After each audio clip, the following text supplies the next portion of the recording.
بسم اللہ الرحمن الرحیم۔ شروع اللہ کا نام لے کر جو بڑا مہربان نہایت رحم والا ہے۔ اسلامک ہب کے معزز دوستوں، میں ہوں ماجد ملک اور آپ تمام دیکھنے اور سننے والوں کو السلام علیکم۔ ناظرین محترم، اسلامک اسپیشل سیریز کے حوالے سے آج ہم نے اللہ کے برگزیدہ پیغمبر حضرت شیس علیہ السلام کی زندگی اور ان سے جڑے چند واقعات کو ویڈیو کا موضوع چنا ہے۔ گزشتہ ویڈیو میں ہم نے حضرت شیس سے متعلق کچھ معلومات فراہم کی تھی، کیونکہ حضرت شیس علیہ السلام کا قرآن مجید میں کہیں بھی ذکر نہیں آیا، تو اس حوالے سے ان کی بہت سی معلومات میں تضاد پایا جاتا ہے۔ بہرحال قصہ مختصر، ہماری انتہائی کوشش ہے کہ اسلامک ہب کے معزز ناظرین کو درست معلومات فراہم کی جائیں۔ ہماری ٹیم کی کاوشوں سے جو معلومات ہم نے حاصل کی ہیں وہ حاضر خدمت ہیں۔ ناظرین گرامی، حضرت شیس علیہ السلام حضرت آدم علیہ السلام کی اولاد ہیں۔ حضرت شیس علیہ السلام حضرت آدم کے تیسرے بیٹے اور انتہائی فرمانبردار، نیک طبیعت، خوبصورت اور خوبصیرت کردار کے مالک تھے۔ اسی بنا پر حضرت آدم علیہ السلام نے اپنا تمام تر علم حضرت شیس علیہ السلام کو عطا فرمایا اور ہر اچھی چیز کی تعلیم فرمائی، اور دن رات کے مختلف اوقات میں کی جانے والی عبادات بھی سکھا دی۔ یوں حضرت آدم علیہ السلام کی وفات کے بعد حضرت شیس علیہ السلام اللہ کے دوسرے پیغمبر بنے۔ اللہ رب العزت نے بنی نوع انسان کی رہنمائی کے لیے اپنے برگزیدہ پیغمبر اور رسول بھیجے، جن کی تعداد تقریباً 1,24,000 ہے۔ حضرت ابو ذر رضی اللہ تعالیٰ عنہ سے روایت ہے کہ حضرت محمد صلی اللہ علیہ وآلہ وسلم نے فرمایا، اے ابو ذر، 4 رسول سریانی تھے، آدم علیہ السلام، شیس علیہ السلام، نوح علیہ السلام اور اخنو علیہ السلام، اور 4 عربی تھے، یعنی ہود علیہ السلام، صالح علیہ السلام، شعیب علیہ السلام اور تمہارے نبی صلی اللہ علیہ وآلہ وسلم۔ بنی اسرائیل کے پہلے نبی موسیٰ علیہ السلام اور آخری عیسیٰ علیہ السلام تھے۔ حضرت ابو ذر سے ہی روایت ہے کہ آپ صلی اللہ علیہ وآلہ وسلم نے فرمایا کہ اللہ تعالیٰ نے 100 صحیفے اور 4 مصحف نازل کیے، جن میں 50 صحیفے حضرت آدم علیہ السلام کے بیٹے شیس علیہ السلام پر، 10 حضرت ابراہیم علیہ السلام پر اتارے اور 30 اخنو علیہ السلام پر۔ تورات، زبور، انجیل اور قرآن یعنی قرآن مجید 4 مصحف ہیں۔ موسیٰ علیہ السلام کے مصحف میں نسائے ابر ہیں۔ معزز دوستو، سیرت الانبیاء کی کتابوں میں تحریر ہے کہ حضرت شیس علیہ السلام حسن و صورت اور سیرت میں حضرت آدم علیہ السلام کے مشابہ تھے، اور حضرت آدم علیہ السلام تمام بچوں سے زیادہ حضرت شیس علیہ السلام سے پیار محبت اور شفقت کرتے۔ اسی بنا پر حضرت آدم علیہ السلام نے حضرت شیس علیہ السلام کو اپنا جانشین مقرر کیا اور حضرت شیس علیہ السلام کے حق میں دعائے خیر و برکت فرمائی۔ کہا جاتا ہے کہ ہم سب حضرت شیس علیہ السلام کی اولاد میں سے ہیں، اور دنیا میں جتنے بھی انبیاء آئے وہ سب حضرت شیس علیہ السلام کی اولاد ہیں، کیونکہ حضرت آدم علیہ السلام کے ایک بیٹے حابیل تو قتل ہو گئے اور قابیل نے اپنی شیطانی دنیا بسا لی۔ ایک روایت ہے کہ حضرت شیس علیہ السلام ایک طویل مدت تک مکہ مکرمہ میں رہے اور پتھر اور چکنی مٹی سے اللہ کے گھر کی تعمیر کی، جو طوفان نوح کی وجہ سے ختم ہو گیا اور وہاں مٹی کا ایک ٹیلا بن گیا۔ لیکن مورخین کو اس بات پر اعتراض ہے کہ حضرت ابراہیم علیہ السلام سے پہلے کسی کا بھی مکہ مکرمہ میں آنا نہیں ہوا اور بیت اللہ کی تعمیر کرنا ثابت نہیں ہے۔ اب سوال یہ اٹھتا ہے کہ کیا حضرت شیس علیہ السلام حضرت آدم علیہ السلام سے بھی پہلے مکہ مکرمہ آئے تھے؟ اس کا جواب خاصا مفصل ہے، تو آئیے ذرا اس کے پس منظر میں جھانکتے ہیں۔ معزز خواتین و حضرات، قرآن مجید کی سورہ الانعام میں اللہ نے مکہ مکرمہ کو ام القریٰ یعنی انسانی بستیوں کی ماں کہا ہے، اور سورہ آل عمران میں ہے، مکہ مکرمہ میں قائم خانہ کعبہ لوگوں کے لیے اولین عبادت گاہ ہے۔ بے شک جو سب سے پہلا گھر جو لوگوں کی عبادت کے لیے بنایا گیا وہی ہے جو مکہ مکرمہ میں ہے، برکت والا ہے اور سارے جہان والوں کے لیے مرکز ہدایت ہے۔ خانہ کعبہ کی پہلی تعمیر ملائکہ نے کی، اور پھر جب حضرت آدم علیہ السلام مکہ مکرمہ کی سرزمین پر تشریف لائے تو انہوں نے اس کی دوبارہ تعمیر کی۔ روایات میں آتا ہے کہ اللہ رب العزت نے آدم علیہ السلام سے فرمایا، اے آدم، آسمان پر جو میرا گھر ہے اس کی سیدھ میں زمین پر میرا ایک گھر بناؤ، پھر تم اور تمہاری اولاد اس کا طواف کرو جس طرح فرشتے میرے عرش کا طواف کرتے ہیں۔ حضرت محمد صلی اللہ علیہ وآلہ وسلم فرماتے ہیں کہ اللہ تعالیٰ نے حضرت جبرائیل علیہ السلام کو حضرت آدم و حوا علیہ السلام کی طرف بھیجا اور ان کو حکم دیا کہ دونوں مل کر میرا گھر بناؤ، جس پر آپ علیہ السلام نے حکم کی تعمیل کی۔ لیکن طوفان نوح میں اس کے آثار مٹ گئے کہ کس جگہ خدا کا گھر ہوا کرتا تھا۔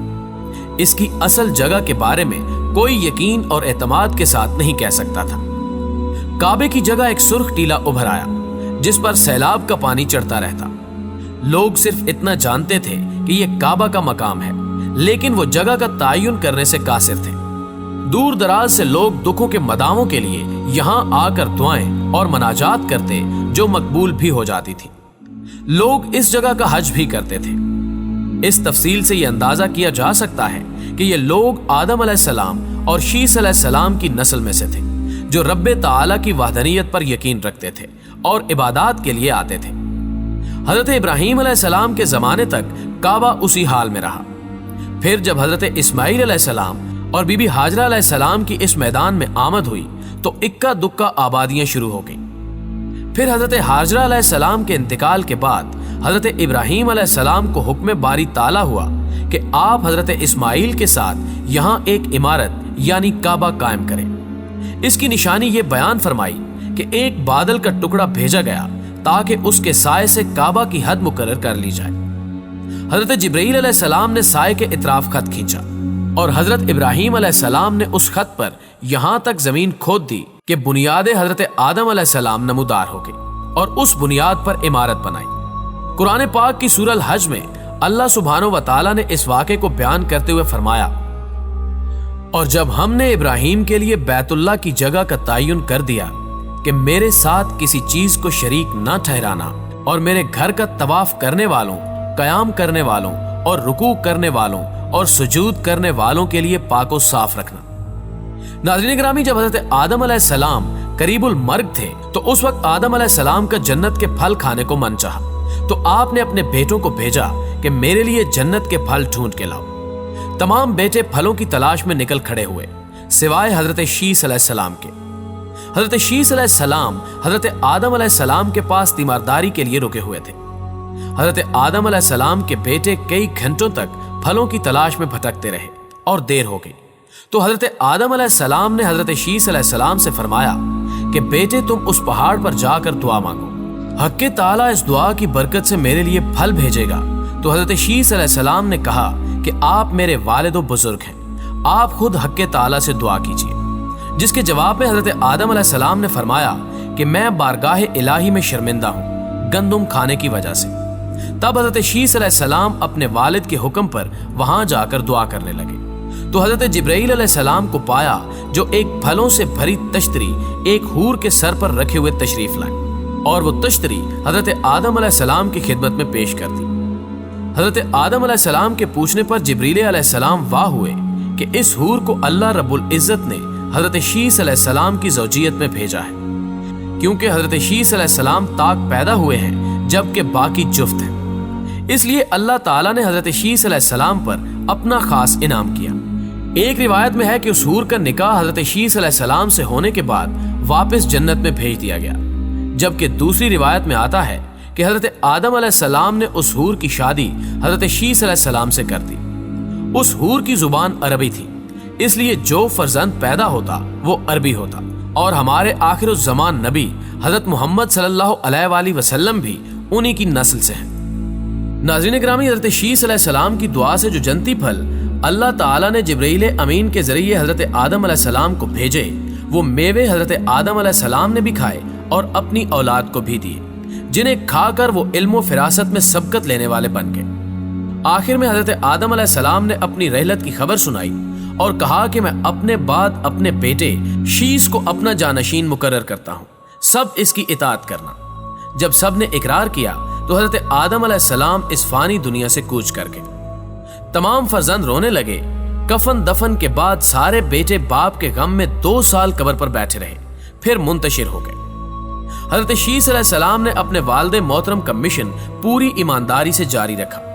وہ لوگوں کو برے کاموں سے منع کرتے اور حق باری تعالیٰ کے حکم کی تعمیل کرنے کو کہتے۔ حضرت آدم علیہ السلام کے ہی فرزند یعنی قابیل نے ایک پہاڑ کی دوسری جانب اپنی شیطانی دنیا بسا لی تھی۔ وہ شیطان کا غلام بن گیا اور شیطان کے مقصد کو پورا کرنے میں اس کے ساتھ ہو گیا۔ حضرت شیس علیہ السلام کی قوم اللہ تعالیٰ کو ماننے والی اور حکم بجا لانے والی تھی۔ اب یہاں سے شیطانیت اور انسانیت کی بدترین جنگ شروع ہوئی جو قیامت تک قائم رہنے والی ہے۔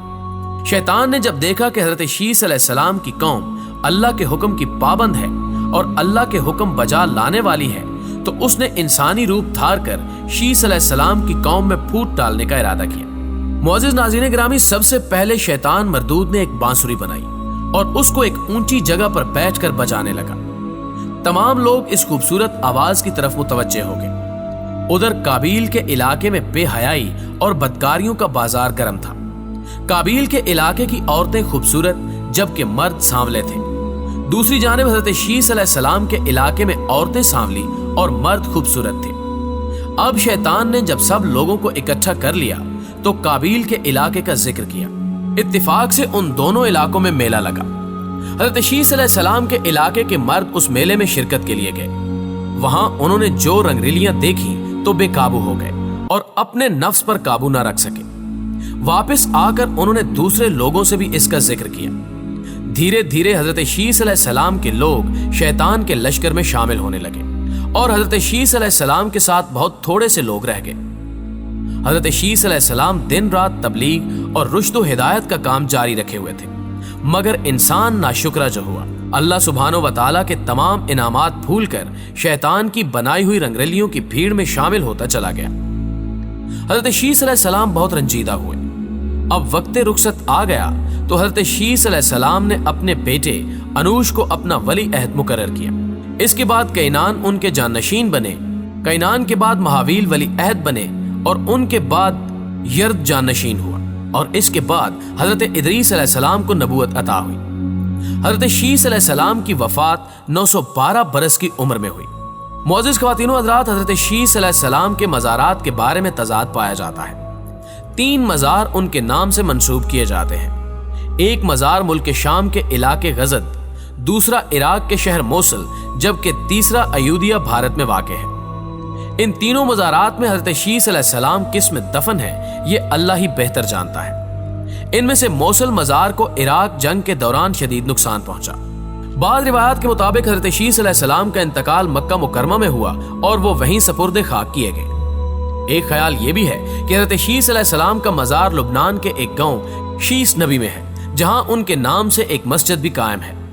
13ویں صدی عیسوی اور بعد کے آنے والے عرب جغرافیہ دانوں کے مطابق حضرت شیس علیہ السلام کا مزار فلسطین کے شہر رملہ کے شمال مشرق میں واقع ایک گاؤں بیت الشیس میں تھا۔ بیت الشیس 2 الفاظ بیت اور شیس کا مجموعہ ہے، جس کا مطلب ہے خانہ شیس۔ 1948 میں اسرائیل کے مرز وجود میں آنے کے بعد یہ گاؤں غیر آباد ہو گیا تھا، لیکن آج بھی یہاں 3 کونوں والا مینار حضرت شیس علیہ السلام کے مزار پر قائم و دائم ہے۔ حضرت شیس علیہ السلام کی آخری آرام گاہ کے بارے میں ایک بیان اور بھی ہے کہ وہ اپنے والدین کے ساتھ کوہ ابی قبیس میں مدفون ہیں۔ معزز دوستو، ہماری ٹیم کی کوششوں سے جو بھی معلومات میسر آئیں مستند روایات ہیں، پھر بھی اللہ رب العزت سے دعا ہے کہ اس میں کمی بیشی اور مغالطن غلطی کو معاف فرمائے، آمین ثم آمین۔ آخر میں صرف اتنا ہی کہ ویڈیو پسند آنے کی صورت میں سے لائک کیجیے اور اسلامک ہب کی ویڈیوز تسلسل کے ساتھ دیکھنے کے لیے ہمارے اس چینل کو سبسکرائب کرتے ہوئے ساتھ موجود گھنٹی کے بٹن کو بھی ضرور دبا دیں۔